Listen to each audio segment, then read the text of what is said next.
3페이지 교회법에 대해서 어떻게 해야 성경적인 좋은 법을 만들 수 있는가. 모든 자의적 지배는 하나님 나라에 대한 침범이다.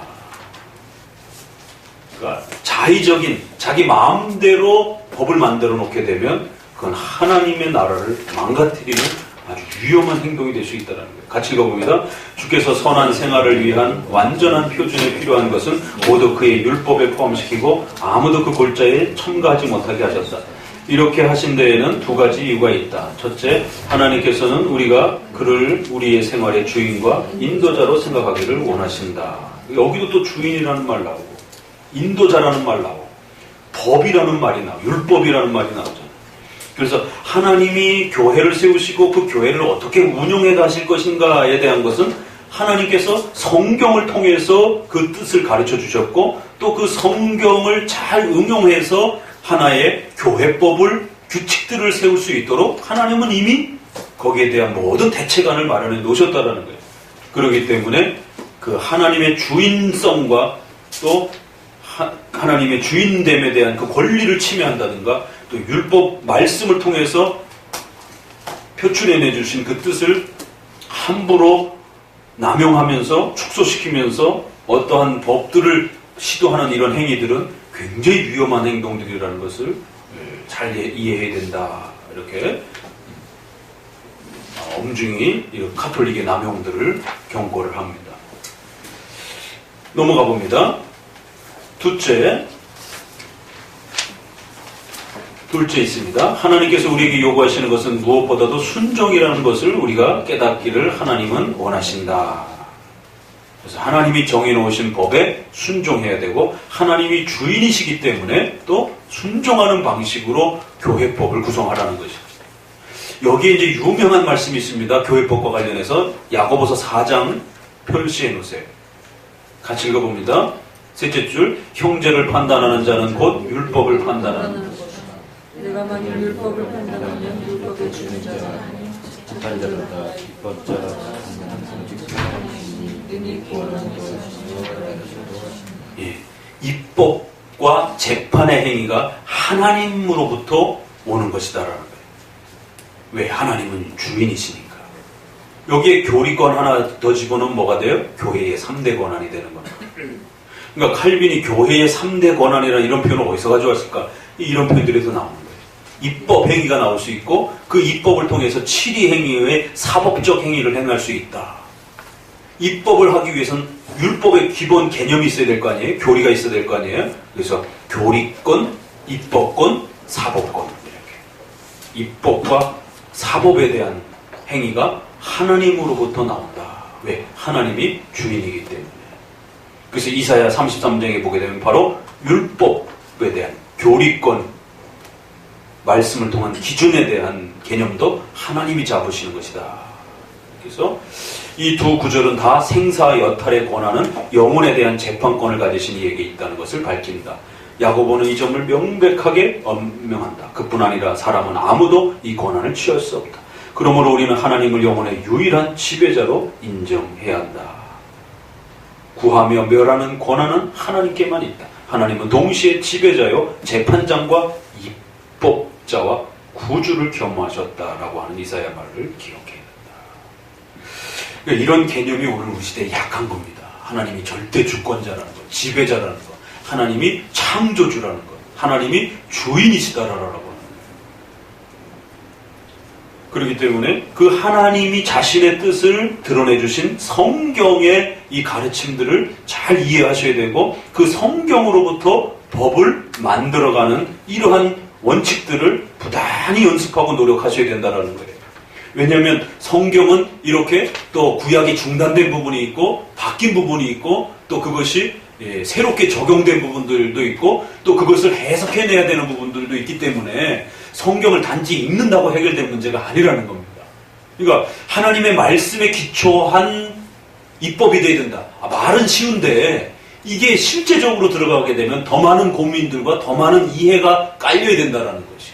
그래서 신구약은 그럼 어떻게 조율할 것이냐? 또 다양한 해석적 방향들은 어떻게 조율해서 이것이 하나님의 뜻이다라고 하는 성경의 기본 개념을 어디까지 잡아놓을 거냐라는 거예요. 그 개념이 잡혀야만이 반드시 그 개념을 훼손하지 않는 범위 내에서 다양한 법들을 교회 안에서 입법적 행위들을 할 수 있는 겁니다. 그러니까 술, 담배에 대한 문제는 술은 성경에 표현되어 있지만 상반되게 먹으라는 표현도 있고 먹지 말라는 표현도 있어요. 술 취하라는지 말라는 표현은 있지만 술 먹지 말라는 표현은 또 없어요. 그런데 담배라는 표현은 아예 없어요. 그러니까 이제 이게 교회의 입법 행위에 있어서 상당히 어려운 겁니다. 그러니까 술, 담배 문제는 성경에 없는데도 불구하고 교회가 법으로 정할 수 있는 거예요. 그런데 사도행전 15장에 나와 있는 순대국과 선지국 얘기할 때 대표적으로 쓰여지는 우리 최 형제가 잘 정리해 놨더라고요. 구약의 정결법과 관련해서 또 의미들도 이렇게 나름대로 한번 설명하면서 목매어 죽인 것과 피채 있는 부분들, 그래갖고 이 피를 빼는 방식에 있어서 과연 얼마만큼 피를 빼고 고기를 요리를 할 수 있느냐라고 했을 때 뭐 그 유대인들 방식으로의, 그래서 유대인 그 음식법 선생님이 그 음식 요리 선생님이 아니고 구약의 랍비에 해당이 되는 그런 선생들이에요. 그래서 음식이 만들어졌을 때 그 최종 검수를 하는 겁니다. 그래서 할랄 식품이 그래서 위험하다는 겁니다. 거긴 조리장들만 들어오는 게 아니라 구약에 이슬람을 가르치는 그러한 선생들이 들어온단 말이에요. 그래서 위험한 겁니다. 그럼 그 선생들이 들어와서 뭘 하겠어요? 그거 할랄 공장에만 있겠어요? 나머지 시간은 뭐 하겠습니까? 그러니까 결국 이슬람 종교가 같이 들어오는지 이런 형태가 돼버린단 말이에요. 그러니까 구약에 또 그러한 그 정책과 이런 부분들이 이렇게 엄격하게 이루어졌던 것들을 이슬람에서 변형시켜가지고 그렇게 사용했는데 이 피를 빼는 방식에 있어서 아주 절저하고 그 완벽한 어떤 형태로 음식을 관리하지 않으면 피가 빠지는 게 그렇게 쉬운 일이 아니잖아요. 주부들은 해봐서 알잖아요. 이런 부분들을. 그러니까 그러한 그 법에 있어서 분명히 사도행전에 목매어 죽인 것과 피채 있는 음식을 먹지 말라라고 오히려 그건 성경에 있어요. 그런데 오늘날 개혁교회는 그거 안 따라합니다. 그러니까 이제 사람들이 헷갈리는 거예요. 성경에 있는 건 안 따라하고 성경에 없는 담배 같은 그런 거는 또 법으로 금지시키고 하나님의 뜻이 아니다 이러면서. 그러니까 이제 펠라기우스나 알미니우스나 오늘날의 복음전이 꺼내있는 분들이 자꾸 묻는 거예요. 장로교인들을 향해서. 아니 너네는 성경에 없는 거는 자꾸 끄집어다가 이상한 하지 말아라 뭐 이러면서 성경에 있는 건 또 왜 안 해? 이제 이 헷갈린다라는 거예요. 그러나 성경 전체를 잘 해석하면 이 원리가 나오는 겁니다. 신약과 구약 차이에 있어서 의식법과 정치법, 형벌에 있어서 구약에 아무리 돌로 때려 죽이라라고 하는 이런 무서운 형벌이 있다 할지라도 신약 이후에는 벌써 신약만 와도 그런 형벌 집행이 완벽하게 벌써 중단이 됩니다. 신약에 돌로 때려 맞아 죽었다라는 사건이 있어요? 없잖아요. 그러니까 분명히 성경에 있지만 예수님도 제자들도 초대교회도 아무도 그런 구약의 형벌의 어떤 부분들을 따라하거나 재집행하고 있네요. 응? 스데반. 그렇죠. 그거는 이제 저쪽 유대인들이 때려 죽인 거죠. 우리 교회 쪽에서는 한 번도 행하지 않았어요. 좋은 예를 지적했어요. 비슷한 부분이 있지만 우리 건 아니란 말이에요. 그러니까 이슬람 쪽에서는 그걸 따라하는 거예요.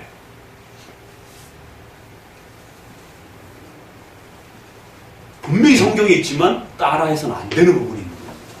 40일 금식기도 같은 거 분명히 성경에 있지만 그 누구도 따라하지 않았어요. 예수님 외에는. 신약에서. 그러면 제자들은 왜 안 따라했겠냐. 그러니까 이러한 차이와 개념을 이해를 못하니까 교회 법으로 만들 때 목사님 40일 금식기도 20일 금식기도 이런 것들이 이제 교회 안에 이제 거의 관습법처럼 이렇게 세워지게 되고, 그래서 저 때만 해도 그 목사님들이 제가 20대 때만 해도 20일 30일 하는 거 아주 필수 코스로 다 그렇게 하시고, 그거 안 하면 어디 가서 명함도 못 내밀 정도로 그렇게.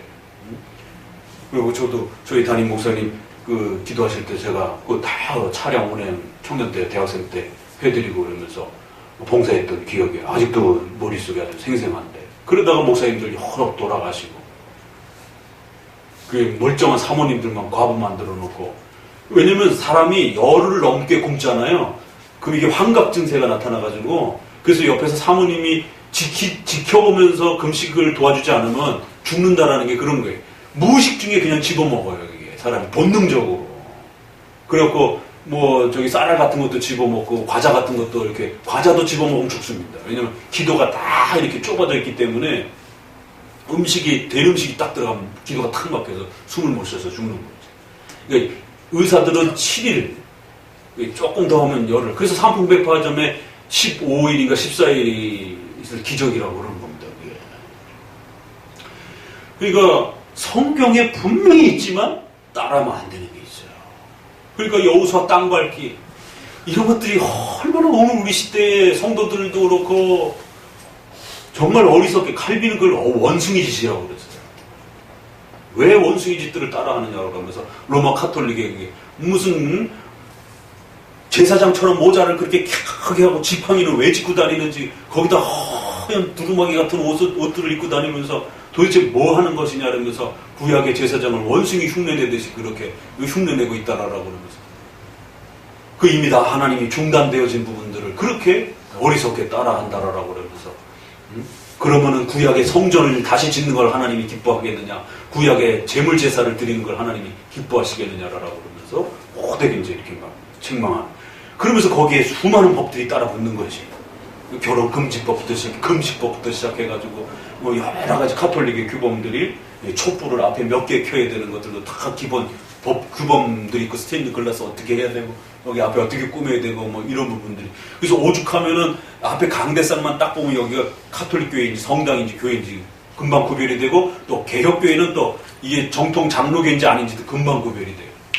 그래서 정통 장로교회는 강대상이 앞에 있고, 좌우에 뭐가 있게요? 카톨릭은 여기 앞에 성찬상이 있고 길게 뽑습니다. 그래서 맨 끝부분을 법원처럼 가리개대로 구별을 시키는 거지. 성도들 여기 못 넘어오는 거. 거기는 고유하게 성직자들 신부들만이 있는 공간이고, 그걸 또 길게 뽑아서 맨 끝을 구별하고, 그 길게 뽑은 부분을 어느 쪽으로 방향을, 성당 주변에 다니면서 관심 있게 안 봤죠. 재단이 동쪽에 있어요. 그렇죠. 지금 그 얘기 하려고 그랬어. 방향을 어느 쪽으로 잡으면. 정말 거짓말 아니잖아요. 네, 다녀봤던 분이 동쪽이라고 그러잖아요. 왜? 동쪽에 예루살렘이 있습니다. 완전히 미신적인 거죠, 이런 부분들. 그게 모두 다 법으로 다 정해져 있어가지고. 그러니까 이제 이 법들을 잘못하게 되면, 근데 개신교도 이런 부분에 성경을 기준점으로 삼는 개념을 잘못 이해해가지고, 그런 식으로 성경에 있으면 그냥 무조건 따라해도 되는 것처럼 구약에 있는 여러 가지 그런 대표적인 게 이제 맥추절. 이 맥추절을 따라하게 되면 유월절도 해야 되고 초막절도 따라해야 되고 다른 절기 다 안 지키는데 왜 맥추절은 지키냔 말이에요, 그러면. 그러니까 성탄절, 부활절은 약간의 논의의 부분이 있으니까 그렇다 치더라도, 그러면 맥추절, 유월절, 초막절, 이건 구약절기인데 그걸 왜 지키냔 말이에요. 그거 안 지키기 위해서 이미 벌써 예수님 당시에 신약에서 다 정리가 됐는데, 신약에 있는 그 어떤 성도들도 초막절 이런 거 지켰다라고 나와 있지 않단 말이에요. 그냥 그 절기 때 예배드리고 기도하러 나온 그 이제 상황만 소개가 된 거지. 근데 맥추절 이렇게 해가지고. 그러니까 이런 부분들이 잘못 정해지게 되면 이 표현의 자의적 지배는, 자의적 입법 행위는 하나님의 나라를 어떻게 한다고요? 침범하고 망가뜨리고 깨트리는 행동들이 된다. 자, 8번 정도까지만 좀 봅시다. 인간이 만든 법 가운데서 용인할 수 없는 것을 식별하는 방법. 그래서 어떻게 식별해야 되느냐? 첫째 읽어봅니다. 셋째 줄에 모든 의와 거룩에 온전한 기준은 하나님 곁에 있으며 하나님을 알면 선한 것을 완전히 알게 된다. 둘째 우리가 하나님을 가르고 합당한 합당하게 대하는 방법을 구할 때 하나님만이 우리 영혼에 선을 하셨고 우리는 하나님에게 순종해야 하며 하나님의 뜻을 섬겨야 한다. 분별해야 되는 중요한 원칙, 첫 번째, 하나님의 뜻에 달려있다는 거예요. 두 번째, 바르고 합당하게 예배하는 방법을 구할 때 하나님만이 이 모든 것에 대한 권위를 갖고 계신다는 거예요. 이거 굉장히 쉬운 것 같은데도 이게 도대체 뭘 말하는 거지? 하나는 하나님의 뜻에 대한 정확한 이해가 있어야 된다는 거고, 두 번째 뭐예요? 하나님이 주인이라고 하는 하나님에 대한 강력한 하나님의 절대성에 대한 이해가 있어야 된다는 거예요. 이게 없으면 자꾸 넘나든다는 거예요. 사람들이 좋아하니까, 뭐 청소년들이 좋아한다니까, 뭐가 또 홍이 좋다니까. 그러니까 8번에서는 이거를 식별하는 방법, 그래서 우리는 이제 생각할 때 뭔가 다른 게 나올 것 같았는데 오히려 칼빈은 아주 원칙적인 원론적인 부분을 제시를 해요. 뭐 하나님의 뜻, 그 다음에 하나님에 대한 권위, 이 두 개가 이걸 판단하는 중요한 기준이 된다는 겁니다. 그러니까 성경과 율법이 그 기본이 되는데 그것 전체가 기준이 되는 게 아니고 그 신구약 차이를 헤아리면서 또 여러 가지 이 부분 율법의 이러한 의식들을 찾아서 헤아리면서 최종적으로는 뭐가 기준이라고요? 하나님의 뜻이다. 그러면 그것은 교리로 최종적 확정된 하나님의 교리로서의 하나님의 뜻을 말하는 거예요. 돌로 때려 죽이는 임시적 의식법이 아니라 그런 형벌이 최종적으로 하나님의 의도와 계획하신 바가 어떤 그 형벌인지, 어떤 징계로서 그렇게 또 하나님께서 징계하고 싶어 하시는지에 대한 최종적인 하나님의 뜻, 그리고 또 이제 그것이 정리된 교리와 가르침으로서. 그래서 우리가 교리라는 말은 최근에, 독트리라는 말은 최근에 나온 말이고 교의라고 말을 했어요. 그 전에. 그래서 박형룡의 교의학 이렇게 나오는 말이 도그마라고 하는 부분이 이제 라틴어에서는 교의. 그래서 교리라는 리자라는 말의 한문과 의자라는 말이 약간 차이가 있어요. 그래서 교의라고 하는 말을 합동이나 총신대 쪽에서는 조금 더 선호하는데 교의 그러면 성경에 임시적으로 여기저기 흩어져 있는 그런 어떤 가르침이 아니고 교의적으로, 그러니까 하나님이 확정적으로 그렇게 제시해주고 있는 중요한 어떤 가르침, 이런 뜻이에요. 그게 하나의 주제별로 하나의 최종 확정된 하나의 교훈으로 그렇게 최종적으로 정리된, 명령된 그러한 가르침, 이제 그런 뜻이 이제 강해요. 그래서 성경에서, 그러니까 그 얘기는 도덕법으로 쉽게 표현하자면 도덕법적으로 최종적으로 확정해주고 명령되어진 명령과 말씀이 뭐냐, 그게 교의라 이거예요. 그래서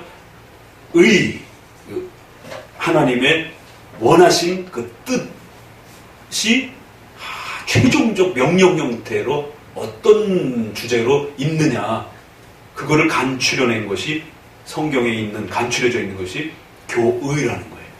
그래서 그거를 가르치는 학문이 교의학이다, 이렇게.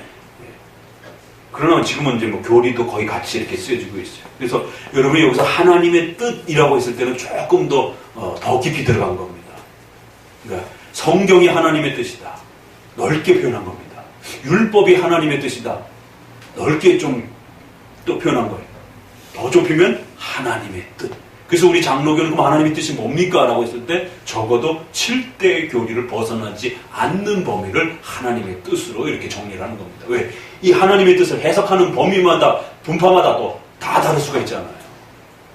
그리고는 결국 그 하나님의 뜻을 가지고 우리가 접근할 때도 왜 이렇게 하나님이 이런 주제로 결정했느냐라고 했을 때는 항상 하나님이 창조주요 주인이라는 사실을 넘어서지 않도록 조심해야 된다는 거예요. 왜? 그런 최종적 확정된 그 주제 자체도 마음에 안 들 수도 있거든요. 예정론 마음에 안 들 수 있잖아요. 그래도 그걸 가르치시는 분이 누구냐면 하나님. 하나님이 그렇게 예정이라고 하는 행위를 통해서 하나님의 역사를 그렇게 집행해 가신다는 거예요. 이 심오하지만 성경에 그렇게 있고 하나님이 그렇게 사용하셨기 때문에 우리는 그것을 열심히 배울 수밖에 없다는 거예요. 그래서 하나님의 최종 권위와 하나님의 주인으로서의 그 권한과 자리를 늘 고려하지 않으면 이 법이 왜 이렇게 정해졌어요? 이거 너무 힘든데 이거 약간 좀 편리하도록 좀 이렇게 편의성을 가지고 좀 조정해주면 안 돼요? 이런 이제 항상 질문들이 결국 교회법을 망가뜨리는, 결국 교회의 중요한 기준점을 망가뜨리는. 그러니까 시편 찬송도 왜 꼭 이렇게 시편 찬송으로만 해야 됩니까? 이게 이제 2000년 동안 던져지는 질문들이에요. 그래서 신조에서 적어도 시와 찬미와 신령한 노래로 부르라라고 했던 그 헬라어 정도를 시편으로 해석했던 거고, 적어도 어디까지 해석의 범위를 넓혀져 허용했느냐면 시편과 찬송가 이렇게. 그래서 시편과 찬송가는 우리가 말하는 찬송가가 아니고 신약에서 한나나 마리아라든가 또 십계명이라든가 주기도문이라든가 구약의 미리암의 찬송이라든가 모세의 노래라든가 이런 성경에서 노래로 쓰여질 수 있는 정도의 성경 가사를 그대로 곡조를 붙여서 쓸 수 있는 정도를 찬송가라고, 이 개념입니다. 이게 우리 장록에서 찬송가에서 찬트라라고 하는 그 말을 일반 지금 우리가 쓰는 단어하고 달라요. 그 정도 성경에서 있는 건데 시편이 아닌 찬송을 찬송가라고 이렇게 표현을 했어요. 찬가 정도, 그게 교회법에서 허락하는 범위까지. 그래서 유로파 개혁교회도 찬송가까지는 도르토 교회법도 담고 있더라고요. 그래갖고 시편을 못 부르는, 왜냐면 이 시편을 부르기 위해서는 고도의 음악적 작업을 해야 되기 때문에 칼빈 시대 때도 겨우 만들었잖아요. 많이 만들지도 못하고 칼빈도 몇 편밖에 만들다가 중단하기도 하고 결국 배자가 뛰어들어가지고 나머지를 이렇게 완성할 정도였는데, 그러니까 저는 김홍전 목사님이 참 우리나라의 보기 드문 수재고 똑똑한 분입니다. 그분이 음악에서도 아주 탁월한, 목사이면서도 이렇게 음악가이기가 참 쉽지 않은데 그럴 정도의 뿐이라면 북장로교라든가 어떤 아니면 자기 스스로라도 곡조를 좀 다시 이렇게 만들어서 시편 찬송곡을 한국 장로교회에다가 한국 교회에다가 선물했다라면 어마어마하게 정말 높이 평가를 받았을 텐데 자기 찬송가를 만들어 놓고 돌아가셨어요. 그러니까 이게 참 역사 안에 그 정도 뛰어난 목사이면서도 음악가인 그런 실력가가 드문데 자기 이름으로 자기 찬송가를 만들어 놓고 돌아가셨기 때문에 역사적으로 평가받기가 참 쉽지 않는 겁니다. 2000년 역사 속에서는 교회법으로 그렇게 시편을 곡조로 붙여서 부르든 아니면 시편을 무악기로 부르든 아니면 아카펠라로 부르든 시편을 부르는 방식, 그 다음에 찬송가를 신약 구약에 있는 성경 구절을 가지고 아카펠라로 부르든 무악기로 부르든 찬송으로 부르든 정도의 그 정도를 법으로 확정해 놓은 거예요. 그러니까 그런 부분은 사실 일반 음악적으로 접근하게 되면 되게 불편한 부분이 분명히 있습니다. 그런데도 종교음악이라고 하는 특수성을 갖게 되는 거예요. 왜? 하나님이 그렇게 정해놓으셨다. 하나님이 그렇게 원하셨다. 이 이후에 답이 없어요. 그래서 하나님은 이러한 그 템포가 이 소리 높이가 응? 뭐라 그러지? 그 큰 거를, 그런 방식이라든가, 또 음계가 이런 화려한 방식이라든가, 이런 부분들에 대해서 원치 않는다라는 것이. 그러면 하나님이 그런 부분을 원치 않는다라는 말이 어디 있나요? 네. 성경은, 장로교인들은 그걸 성경의 근거를 가지고 그 얘기를 하는 겁니다. 그래서 역사적으로도 유대인들의 찬송을 지금 들어봐도 유대인들 찬송, 시편 찬송 부르는 거 보세요. 그건 수천 년 동안 우리가 아리랑 부르듯이 그냥 수천 년 동안 집안에서 그냥 내려온 찬송이에요, 그냥. 그 히브리어로 요즘은 유튜브라든가 이런 데도 있으니까 히브리어로 유대인들이 부르는 그 찬송을 들러보세요. 얼마나 엄숙하고 점잖고 이렇게 종교음악성적 특성을 갖고 있는지. 그럼 예수님이 불렀던 찬송은 도대체 어떤 찬송이었을까? 그건 이스라엘 유대인들 역사를 들여다봐야 될 거 아니에요. 어찌됐든 우리가 찾을 수 있는 자료는 그 정도니까. 그 다음에 문헌적으로 초대 교부 시작해서 종교개혁 시대에 거쳐서 또 이렇게 찾아봐야 된다. 그러면 중세 1000년 동안 어떻게 할 것이냐? 그럼 그건 가톨릭 자료도 찾아봐야 돼요. 가톨릭이 타락했긴 했지만 그럼 가톨릭에서 음악을 어떻게 사용했는가? 가톨릭 음악이 그렇게 화려하지 않습니다. 굉장히 엄숙합니다. 근데 어느 날 갑자기 와가지고 아무도 사용하지 않았던 음악을 갖다가 웨슬레가 사용한 이후부터 사용한 음악이에요. 소위 말해서 현대 찬송가가 찰스 웨슬레가 만들기 시작하면서 등장한 200~300년부터 등장한 찬송가가 현대 교회 음악으로 쓰여지고 있는 찬송가란 말이에요. 그러니까 고민을 해야 된다. 함부로 부를 수 있는 문제가 아니라는 것이죠. 그러면 웨슬레의 찬송가에 대해서 평가를 해야 된단 말이에요. 역사적으로, 신학적으로. 이게 옳다라고는 우리가 쓰는 것이지만 이 찬송이 도대체 어디서 나온 거고 어떤 의도로 만들어진 거고 과연 이것에 대한 정당성을 성경과 역사에서 찾을 수 있는가에 대해서 고민해야 되는 여러 합의 끝에 옳다라고 한다면 쓰는 것이지만 여기에 대한 평가를 못 받으면 쓸 수 없는 것입니다. 쉽게. 그러니까 그런 부분에서 교회 법이라고 하는 것은 그런 엄중한 기준점, 하나님이 권위자라는 사실을 놓치면 안 돼요. 자꾸 사람들이 좋아한다, 어떤 편리성이다, 또 더 실효적으로 이렇게 교회의 어떤 프로그램에 이게 효과적이다, 이게 끊임없는 핑계가 될 수 있는 위험한 항상 그 요소들입니다. 자, 뒤 조금만 더 읽어보고요. 그래서 셋째 줄 읽어봅니다. 이 두 가지 이유를 알게 될 때에 우리는 인간이 만든 어떤 법이 주의 말씀에 반대되는가를 쉽게 식별할 수 있어요. 칼빈은 쉽게 식별할 수 있다고 그러는데 왜 오늘날 사람들은 이건지 저건지 왜 이렇게 헷갈린다라고 얘기하는지 칼빈이 쉽게 식별한다라고 이렇게 표현했어요. 이런 법들은 모두가 하나님께 대한 진정한 예배와 관련된 것이며 양심이 그 법을 지킬 의무가 있기라도 한 것처럼 꼭 지켜야 할 종류의 것이다. 그러므로 인간이 만든 모든 법을 우리가 이 저울에 달아야 한다는 것을 잊지 말라. 여기에 또 별표를 해놓으셔야 되는 게 이런 모든 것들을 우리가 어디서 할 수 있느냐? 양심 속에서도 힌트를 느낀다라는 거예요. 그래서 칼빈은 이런 양심이 어긋난다 이런 표현도 상당히 많이 써요. 그게 종교적인 부분도 그렇고 윤리적인 부분에도 그렇고. 그러니까 인간이 어떤 신을 이렇게 어떤 신이 아니라 일반적으로 인간들이 그렇게 표현할 수도 있죠. 기독교 신이 아니라 일반적으로 자기네들이 믿는 어떤 신을 이렇게 노래하고 섬길 때 그렇게 막 시끄럽고 경거망망하지 않아요. 저 아프리카의 아주 저급한 이런 종류 빼놓고는 불교, 유교, 힌두교 뭐 이런 종교성을 띠고 있는 모든 그 세계사적인 그런 어떤 종교들을 보세요.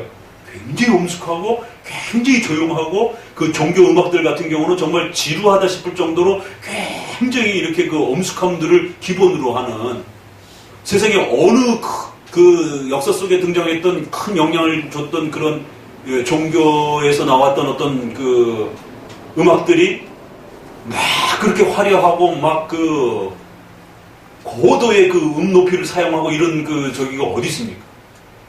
그건 인간의 본성적으로도 어떤 신을 이렇게 대하려고 할 때 막 이러면서 이게 쉽지 않다라는 거예요. 근데 왜 우리나라 사람들이 이게 이렇게 쉽다라고 생각하는지 그것도 다 의식화된 겁니다. 결국에. 인간이 본능적으로 신을 이렇게 막 노래하고 예배하는데 막 소리 지르고 막 이게 과연 쉬울 수 있는가? 이게 쉬운 문제 아니라는 겁니다.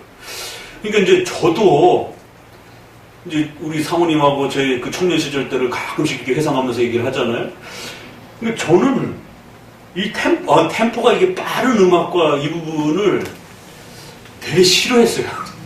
청년 때부터도. 그래갖고 청년 때 뭐 찬양단 해갖고 뭐 그때는 유행이니까 그걸 쫓아가서 서울에 뭐 여기 저기 원누리교회부터 시작해가지고 그 찬양 경배학교 또 친구들이 다 하니까 부러워가지고 막 기타 치고 막 이러니까 부러워갖고 이제 배우러 가긴 했는데 해도 실력도 없고 또 왠지 그런 부분에 대해서 이렇게 즐겨하지 않았어요, 사실은. 목사님이 이제 시키니까 찬양단을 조직해서 그 옆에 한 구퉁이 서가지고 그냥 이렇게 이제 치긴 하고 그랬는데, 저는 칼빈이 이 말을 하는 게 이해가 돼요. 근데 막 소리 질러 붙던 분들은 이게 이해가 안 될 수도 있어요. 그리고 제가 전도사를 했는데 전도사를 하면 당연히 또 찬양 인도를 해야 되잖아요. 그러면 일반 교회들은 또 이거 두들기면서 찬양하고 또 이제 부흥회 때는 이거 좀 막 부시고 막 이럴 정도로 이게 막 저기 이제 이거를 해야 되는데 하고 나면 되게 이렇게 마음 다른 분들은 막 뜨거워갖고 막 눈물 흘리고 막 이러는데 그러니까 방언이라든가 이런 것들이 천성적으로 잘 안 되는 분들. 그러니까 우리 하림이가 이해가 안 된다고 그러잖아. 그 지난번에 이렇게 대화 속에. 그러니까 또 보러는 그거 내 1초만이라도 내가 그거 흉내 내줄 수 있었는데 못하는 사람 입장에서 그게 어떻게 1초, 3초 만에 그게 가능한가 이해가 안 되는 거예요, 그게.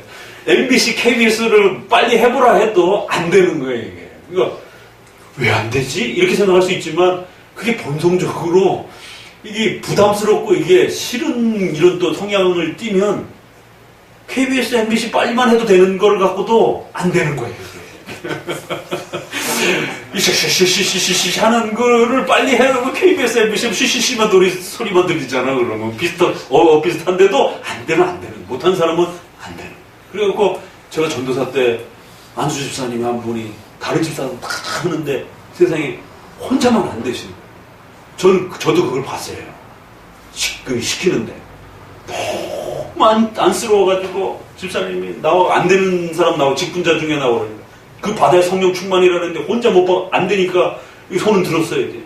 마이크 대고 해보라는데도 이게 저기 벙어리 말하듯이 진짜 말을 못 하시는 거예요, 이게. 그러니까 이제 진짜 KBS, MBC가 하는 거예요. 할렐루야 빨리 하라고. 그러니까 이제 보험 강사가 할렐루야 빨리 10번 하시라고. 할렐루야, 할렐루야, 할렐루야, 할렐루야 따라하라고. 할렐루야, 할렐루야, 할렐루야, 할렐루야. 그러니까 이제 강사가 하는 대로, 그러니까 이제, 근데도 집사님이 따라하는데 못 하더라고요. 와, 그래서, 할렐루야, 할렐루야, 할렐루야, 이러면서 그냥 할렐루야, 된 것 같으니까 강사도 나중에 당황하셔가지고, 보통 그렇게 하면 어느 정도 따라하거든요? 근데 그분은 진짜 천성적으로 안 되나 봐요. 그래갖고는 조금 된 것 같으니까 이제 혼자 해보라고 마이크를 입에다가 본인이 막 하면서 따라하다가 마이크를 딱 줬어요. 이때 할렐루야 이러는 거예요. 그러니까 강사가 얼마나 난처하고 당혹스러워요, 이게.